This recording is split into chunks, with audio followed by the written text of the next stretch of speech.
This is Blenderstyle, the show where we discuss a blend of heavy and extreme music. In this episode, Wolves in the Throne Room, Primordial Arcana. This album was released in 2021 on Relapse Records. Cheers, gentlemen. Cheers, gentlemen. Cheers.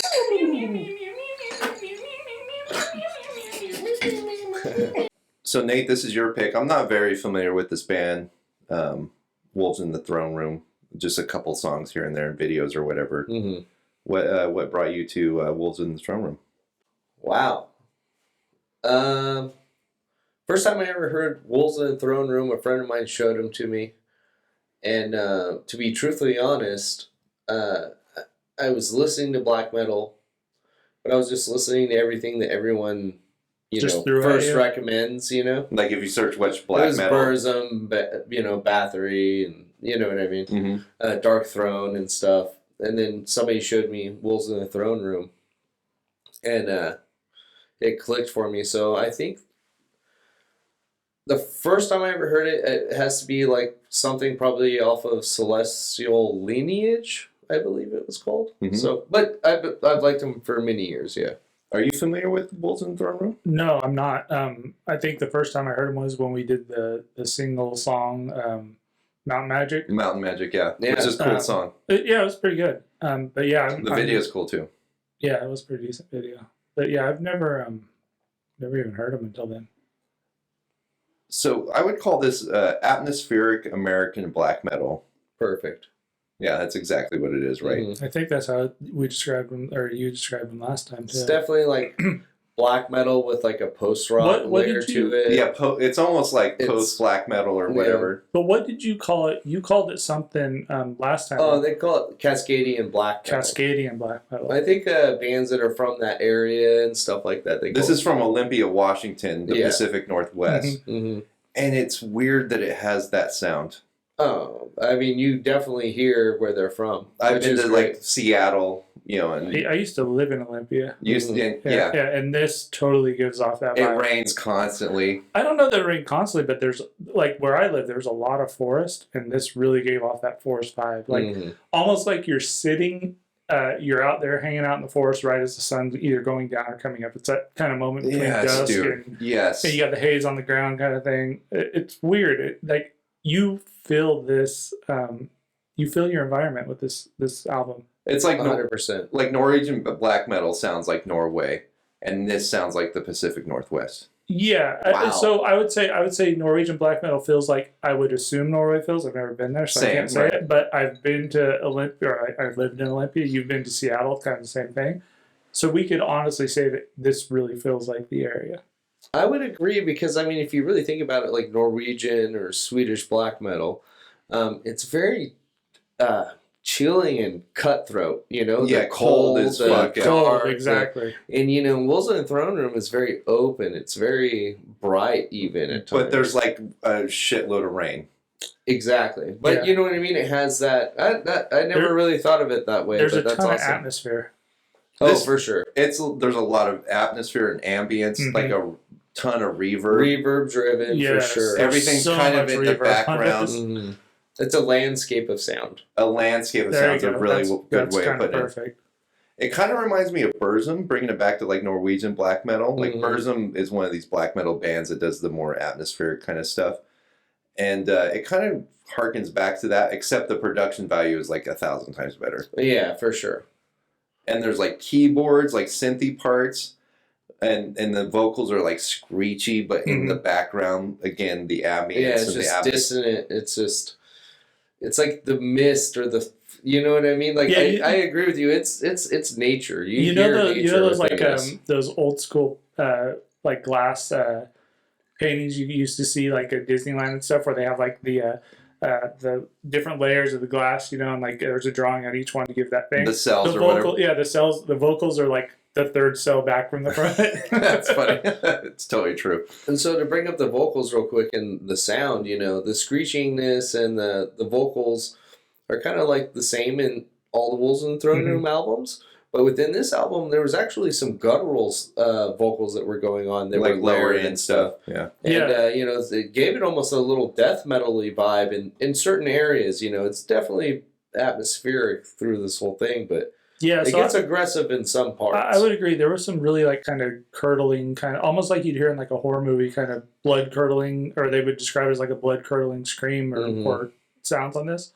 I'm not familiar with them, but from just like after like getting into this album, I started researching a little bit, and I guess a lot of people said that like their previous album was really more towards that atmospheric sound than their earlier stuff. I guess the earlier stuff was more like you would say melodic death metal. And then they kind of went in like this atmospheric with a lot of synthesization and stuff. And this kind of brought it back more towards the atmospheric metal side with still the synthesization, but not as heavy as it was in their previous album. And I don't know if that's true or not because I didn't listen to it. I did. Well, I think The earlier stuff is like definitely more raw sounding, Uh-huh. like not as produced as this, and a little more straight up black metal in my Okay. opinion. Mm-hmm. Yeah, for sure. I think that the synth parts definitely have always been there, but they're more prominent now in the later years. Yeah, and that's what I heard. I heard like their last album relied way heavy on the synth, and this one kind of dialed it back quite a bit. Yeah. Which, if that's the case, that's great because I feel like they used it a lot on this, but maybe like if it was any more than what it was, it might have been overused. This is like an album I'd listen to like in the morning. I'd sit on the porch with a cup of coffee. Don't lie, you'd sit on the toilet with a cup of coffee. I would, agree with you. This is definitely something that you could. but I would like leave the door open and then the window in the room open. This is a great winter album. It When it rains, man. Dude, seriously, this is It This sounds is like something- raining. It really does. This is something that like if you were to go up to the mountains in a cabin and it's raining and you got a fire and the door's open and you got that cold air coming in with the hot air mixture, this would be a perfect album for that. And I don't know why, but it just would work so well for it. It's got that feel to it. It's like there's some warmth, but there's a lot of cold to it. And yeah, it's just got that atmosphere. I think what we're discussing and describing is totally what this band was trying to put across. Oh, and I and I think that they nailed it 100% because we were literally talking about, we don't talk about these albums before we get together. No, we don't. It's a rule. And, I have my opinions, and to hear you guys say that and stuff like that, I think the band You're just like, completely did what they were trying to do with this. totally You're just agree. like, I'm a proud papa. So these guys were kind of the founders of, like you said, the Cascadian black metal or Cascadian metal scene. And it's kind of a term that I'd never heard of until you brought it up. And researching this, it seems like it's becoming quite a mainstream thing. It's kind of becoming its own genre. I remember back in like maybe 93 or 94 when Power Man 5000 put out their first album. And they were trying to create their own genre, and they wanted their music filed Was that under Mega Kung Fu Radio? Yeah, and they wanted their stuff filed under action music. Action, some garbage, yeah. Yeah, instead of like pop punk or whatever the hell. they were doing, yeah. Yeah, and they wanted to create a new genre, and they kind of ditched that pretty quick. But I feel like these guys have kept with it, and it's kind of paying off because it seems like there's quite a bit of people, or quite a bit of bands now that classify themselves as Cascadian. And they really honed this genre that they're working on. And they really did, and there wouldn't be a Death Heaven if there wasn't a Wolves in the Throne Room. okay. There wouldn't be a lot of this. And there also, a little side note, there was a band called Weakling that was like around the same, like right before Wolves in the Throne Room, and there's a little. Are they related to Weakling? The only thing I know about Weakling is like fucked up vocals, right? Well, okay, so like. Apparently, people say that, they've stolen things from Weakling in the beginning, Really? and that their logos or whatever were similar and stuff. But I mean, even if they did take something from it, they're not that anymore. This band has evolved for many, many years, and it's been pretty nice to be able to watch them evolve and like see the sound that they're actually putting together. That I feel like they're finally like making the record that they really want to be making. Yeah, they're getting noticed for it. And this is just Well, it's their first major label release as well. Okay. So I this didn't know band was that. very DIY, almost punk rock roots. Well, they in the DIY'd this beginning. album too, though. I mean, it's I'm released. sure they wrote a contract and were like, "We're doing whatever the fuck So we I read want." that. I read that this is it's their first major label debut, but it's recorded by them in their own studio. Yeah, I believe it. And it's just. I mean, I could be wrong, but isn't it just the two brothers? Okay, so it originated with the two brothers. Okay. And then I think in Thrice Woven don't quote me, but to my knowledge, Thrice Woven was the first record they came out with the added third member. Okay. So they've actually toured with some of the same guitar players and some of the same people and stuff. But now it is a 3-piece band. You know? And so you're in from the beginning. Me personally? Yeah. Yeah, like when I first heard this, because I was a Burzum fan and stuff. And I also hear a lot of Burzum. I do. And I heard a lot of that in there, and, you know.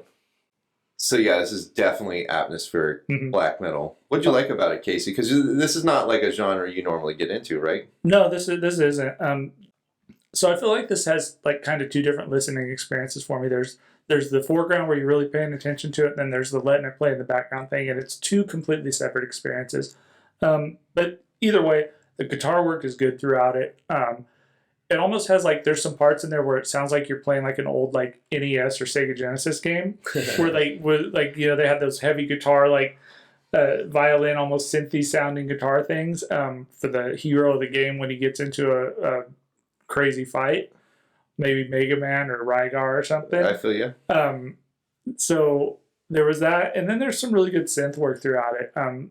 And just the feeling of this album was awesome. I mean, that's what I like about it too. It sounds like where it's from, and it puts a mood that's totally like, it's definitely atmospheric, like it's background. Oh, for sure. I like what you're saying about being two listening experiences, because I feel like it works better as like background music. I 100% agree. I would definitely say I like the vocals.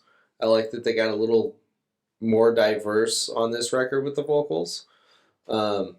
The drumming for me is always spot on. I think his endurance is just insane. The melodic riffing, like breakdown parts that happen within these epic portions of a song, you know what I mean? These soundscapes they're doing. And those are the parts I feel like kind of had the video game like vibe where they were just like really pushing like that narrative and like really kind of forcing you to like, oh, what's coming up next? I like that in the drums when he's really beating and he's doing the blast, it sounds like a drum set. And then when they went into these, you know, lower doomier parts, you know, they opened up the snare on it and stuff like that. I like that they actually played with the sound a little bit, and I think this is something that they've kind of are starting to do now that they could probably have more studio time and everything. And I love that they're finally making a record that they really want to be making, and I love that about it. And it has a mood and atmosphere. That's my dislike, actually, is that snare sound. It sounds like a gunshot. Like it like, pow, right? And it like fills and it reverbs out. And it starts to get irritating because it's like constant on the album. And I like that you can hear like every symbol. Like all the symbols are very punctuated. Like I'm like, that's the China on the right side, that's the splash over here, you know what I mean? Like everything kind of jumps out, but it's like so clear and there's so much reverb that the drums just kind of bug me a little bit. It tends to be a little too slow. Like it's atmospheric, which is what it's for, but like it's hard to like put this up and just kind of listen to it in your forefront, right? You kind of have to be doing something else for this to really work. You can't just sit there and consume it like by itself, in my opinion. And then the biggest dislike for me is that on the song Spirit of Lightning, there's this like weird synth part that they repeat for the first part of the song, and then they bring it back at the at the end of the song or whatever. And it jumps out in the mix. And I've listened to this album so many times now that I drive around and I just hear this rhythm that they're playing on the synth over and over again. And it kind of bugs the shit out of me, if I can be honest. Other than that, I thought it was pretty good. Yeah, so I'd have to agree. My biggest dislike on this was the whole album. The album as a whole sounds flat, and maybe that's like the homemade thing, like we were talking about. They recorded in their own studio, but like the guitars, the cymbals, the synth, they almost sound like they have like a kind of muffle to them, or like they're like almost they put too many pillows in the kick drum or something, you know, and it has kind of a muffled sound. There's no ring out on any of the cymbals. Like they're like you said, they're punchy and they're there, but there's no ring out on them. They almost, it's like they hit and then they're done.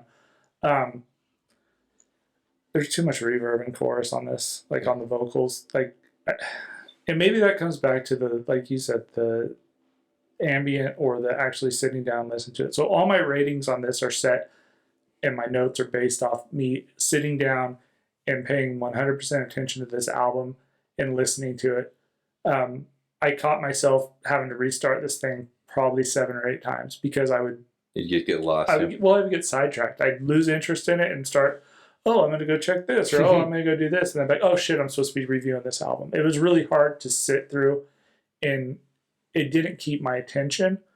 But like when you listen to it in the background while I'm doing something, and it's great. Like driving, it's great. Yeah. The other day Definitely when we had a driving record. the other day when we had the rainstorm, I freaking put this on and I was like, this is great. This works perfect for this. Yeah, totally. I was like editing notes and doing the website stuff and the YouTube channel stuff, and it was just playing on the speakers, and it was great. And it didn't annoy me. It didn't get weird. It was just there, and it worked great.